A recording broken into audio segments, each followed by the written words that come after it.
UFC 309 has concluded. Good fight. Went like a lot of Michael Chandler's UFC fights. He lands a few good punches, almost gets a knockout, but he actually fought pretty measured in this fight and only started going monkey mode when he needed to. But let's talk his next fight, and we're looking for entertaining matchups here. I'm not including Conor McGregor as he's having a bunch of outside the ring issues. I mean, he pulled out of his last fight for a broken toe. His leg has been healed for years now and there's been no date in sight. You can probably guess he's partying and enjoying his money. Court case here and there, the usual. Okay, firstly, Paddy Pimblett. We're assuming Paddy fights Renato Moicano next, but this could be a fight to make before or after. I think people hate on Paddy Pimblett so much they don't realise he is also a very exciting fighter and an aggressive finisher. He's a bit like a young Charles Oliveira. He goes for the knockout and chases a submission on the ground. He proved against Bobby Green he is insanely dangerous when on the ground. Green had never been submitted in his entire career, and the only time he looked bad on the ground, to my recollection, is against Islam Makhachev, and that was on short notice after Green had fought a week or two beforehand. Paddy is not the best defensive fighter, but of course, he's young and is making leaps in the training room. It would be interesting to see if Paddy could take it to the ground and submit Chandler, which Chandler has only been submitted once in his career, against Dustin Poirier. This was after the war where he almost got knocked out early and was gassed also. But 100% Paddy could knock him out. He actually has some serious power. Big guy for the division. This would be a must-see fight and a real test to see how far Pimblett is going to go. I'd put Michael Chandler as the underdog. I'd say 60% chance Paddy wins this fight. But if Paddy beats Moicano and does it impressively, we may need to raise that to even 70 or 80. Okay, number 2, Benoit St. Denis. BSD has hit a bit of a downturn in his career with 2 losses to Dustin Poirier and Renato Moicano. Against Poirier, he did have staff and just emptied the tank, then got KO'd.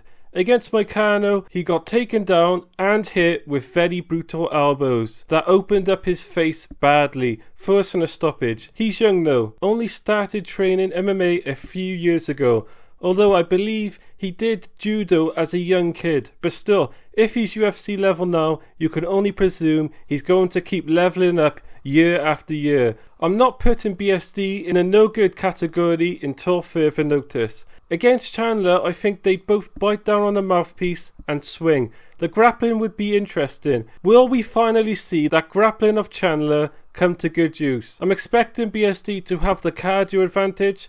Don't get me wrong, Chandler has good cardio, but after the first few rounds, he's such an explosive fighter, he has to rely on pure toughness and grit to keep coming. BSD is not as explosive, but he's strong, and when the bullets are flying, BSD is more of a thinking man than Chandler. And what do I mean by that?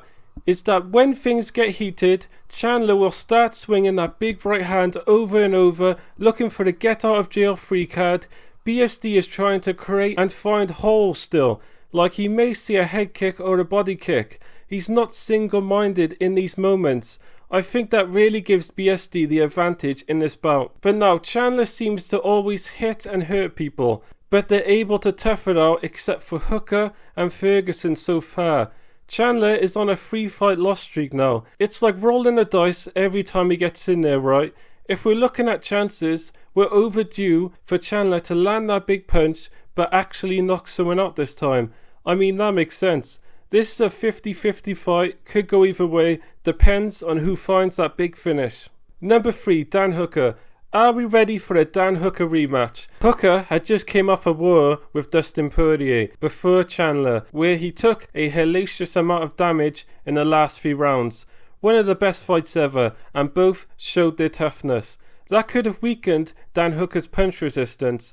I mean, I think Dan now, he's worked his way back up and should be able to right that wrong. It would prove to us Dan Hooker has came back and improved since that down period in his career. Then Chandler can show us if he's truly declined since that first UFC performance, and if he still got it. By beating a guy he beat before, but now that guy has improved, and you've been showing signs of a decline. I think if Dan shows them shots up the middle, like Charles Oliveira did, Dan has great knees up the middle, and Chandler was constantly ducking, hitting him with the body shots. But better yet, show him the front kicks up the middle like Charles Oliveira did.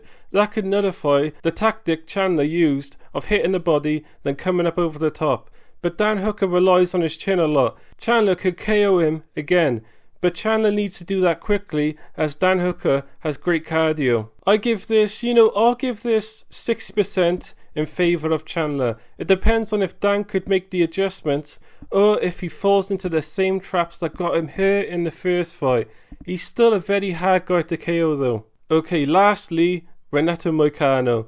Renato deserves one of these big top-ranked fights against the veterans. He's really made himself a name. He's got his social media going. He's put on great performances. He did everything you should do as a UFC fighter.